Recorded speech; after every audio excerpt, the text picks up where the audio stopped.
你係咪成日覺得自己好多嘢做，手頭上同時開晒幾份工，覆緊幾個短信，仲以為咁樣就係高效能好叻仔嘅表現？社會成日話我哋要一心多用，先至唔會俾人淘汰，但呢個觀念其實係一個巨大嘅誤會。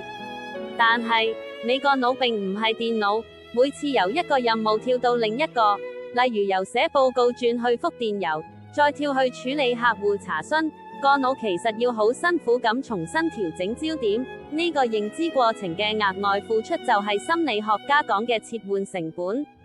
每次切換都係一次大腦嘅消耗，遠比你想象中嚴重。研究顯示，呢啲頻繁嘅任務切換，每日可以令你嘅效率下降高達40%。